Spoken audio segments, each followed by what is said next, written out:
Today, we are continuing a worship series that is exploring how we can find hope in hard times. As part of this series, I am delivering my sermons from some of the places I go to find renewal and hope, all of them within walking distance of my home. The reason I am doing so is to remind us that while we would prefer to be worshiping at church, sanctuary can be found in a variety of locations, from your living room to your back porch or any favorite place. Sanctuary is about renewal and hope, and wherever you can find that kind of space, you are standing on holy ground. Today, I am at the base of Goshen Lane, or as our local high school cross-country teams call it, Goshen Payne. It is a steep, one-lane road that winds itself through a heavily wooded and really beautiful stretch of Oldham County. I've walked this road countless of times, both for exercise and for pleasure, and I always love coming here because even when it drains me of breath, it fills my spirit with renewal and peace. It is a place that I can connect with hope even in hard times. Now, so far, this series has focused on the prophet Elijah. Today, our attention will shift to his successor, a man named Elisha. According to 1 Kings, Elisha was plowing the fields in a place called Shaphat when Elijah passed by him, took off his mantle, which was like a robe that prophets wore as a sign of their office, and threw it over Elisha as a sign of blessing and call. Elisha immediately went and kissed his mother and father goodbye and followed his new mentor. This mentoring relationship continued until one day Elijah told Elisha that the Lord was about to take him away, and sure enough, the Lord did so in the most dramatic of ways. As the two of them were walking, a chariot of fire and horses of fire separated the two of them, and Elijah ascended to heaven in a great whirlwind. As he was taken up, Elijah's mantle fell to the ground, and Elisha picked it up. He walked to the banks of the Jordan River and struck the water with it. The moment he did so, the waters parted, and Elisha crossed over to the other side. When the company of prophets saw what was happening, they declared that the spirit of Elijah was now on Elisha, and they bowed down before him. In his book, Hope for Hard Times, Magrey de Vega points out that this story reminds us that the community of God is built on relationships, friendships, and connections bigger than any one individual. This story is not about Elijah's departure or Elisha's promotion. It is about connection. It is a reminder that each of us depends on one another for all kinds of things, and during our lives, we play different roles in the web of human interaction. Think about it this way. Every day as you live your life, there are two kinds of people that walk alongside you. The first are your Elijahs, those who influence your steps and show you the best paths to follow. The second are your Elishas, those who are watching you, learning from you, and wanting to emulate your behaviors. I invite you to spend some time thinking about who are the Elijahs in your life, the people you look to for guidance, wisdom, and encouragement. As you think of them, say a prayer of thanksgiving for all that they have brought into your life. This is a key step to finding hope in hard times because it reminds us that we are not alone, and that for just about every situation we face, there is someone out there who can walk alongside us, guiding us along the way. I also invite you to think about those who are Elishas in your life. Who is it that looks to you for guidance and wisdom and encouragement? This can be humbling, even scary to think about because the responsibility that such a role carries. At the same time, it is very likely that there is at least one person, and probably more, who are looking at you the same way Elisha did Elijah, watching what you say, what you do, and how you respond to life. Someone who is looking to you as a source for hope. I've been thinking about this lately as I've tried to navigate our current journey with my two sons.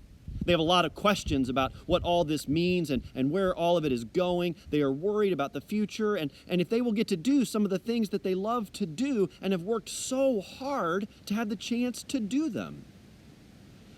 When I'm at my best, which is not always the case, and I know I've gotten this wrong more than I care to admit, but when I get it right, it is because I remember that in those moments, they are not only looking for practical advice and wisdom, they're looking for hope.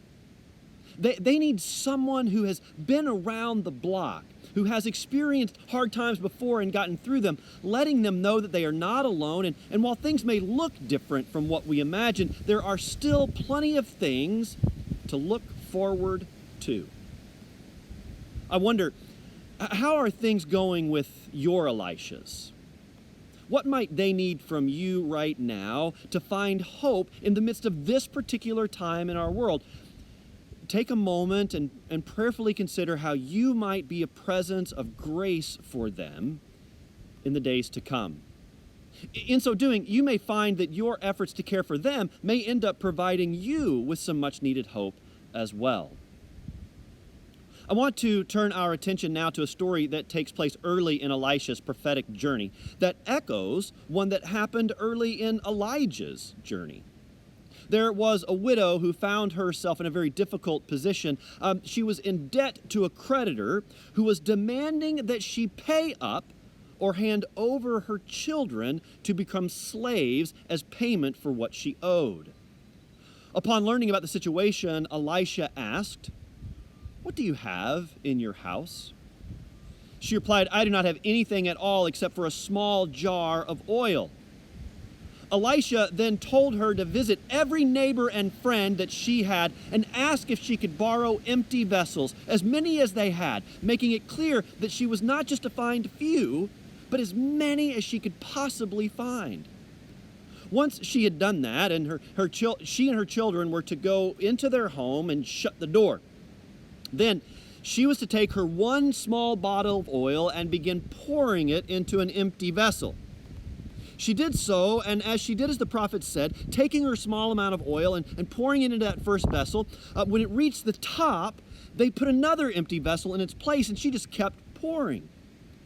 This went on for some time, each jar and jug being filled until there were no more available. It was only then that the oil stopped flowing.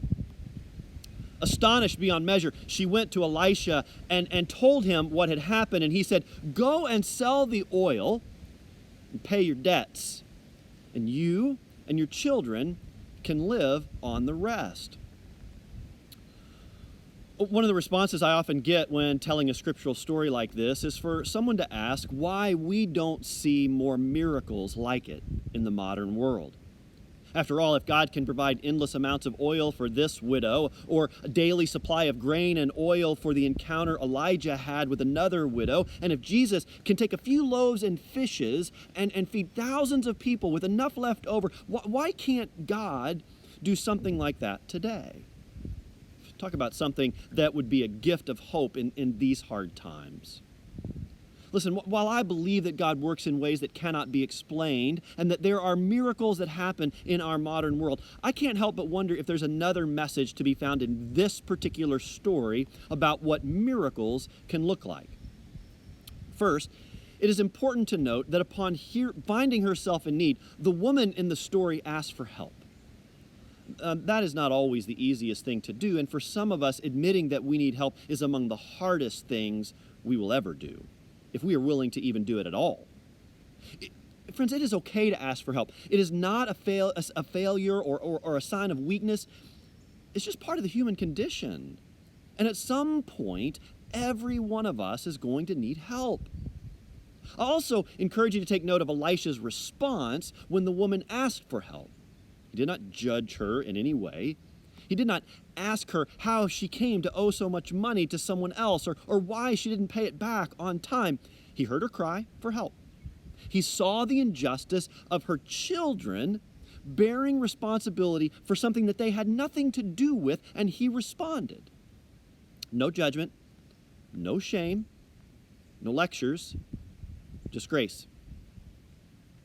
That said, he didn't absolve her of taking a role in her own journey toward restoration, a journey that began with that key question: what do you have that you might be able to use to get out of this situation? What do you have in your home? She gave it some thought and offered up that small amount of oil that she had left. And in so doing, she put some skin in the game here. Then she and her children went door to door asking her neighbors for help by providing empty vessels. Now, my guess is that some turned her down. Some likely gave her more than one. A few may have even carried their vessels over to her home. Seeing her need, the community rallied around her. They gave of themselves for her sake, not their own. The woman could not have repaid her debt or continued to live off the sale of that oil without the willingness of her neighbors to lend their resources without expectation of getting anything in return. While the endless supply of oil is certainly miraculous, it is in no way the only amazing part of this story.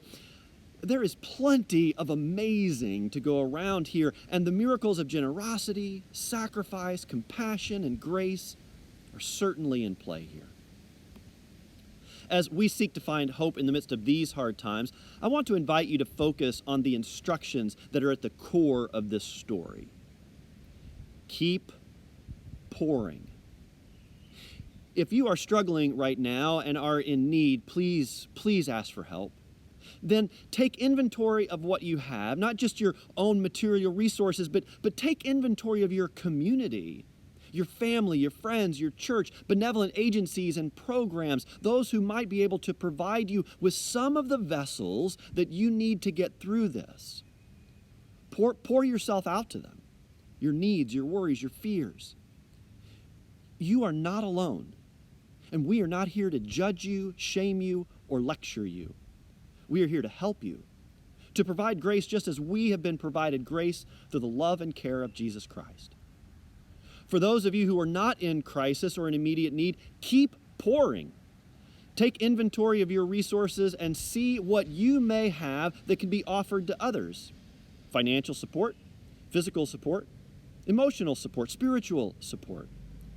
I know that you may be getting tired of hearing it, but it is so true. We will get through this better if we get through it together. While this has become particularly important at this particular moment, this mutual care approach and support has been at the core of our faith since its very beginning. We give of ourselves and our resources as we are able, and even sacrificially, so that no one in our community is in need. And as long as we keep pouring, there will be enough to fill any empty vessel that comes our way. Talk about a vision of hope. I know that may not feel exactly like the miracle of the oil in today's story, and I am certainly open to some kind of divine intervention like what happened as she began to pour that oil and it just kept coming. I'd love to see something like that happen. At the same time, even as I would welcome that kind of miracle, I can hear the voice of God.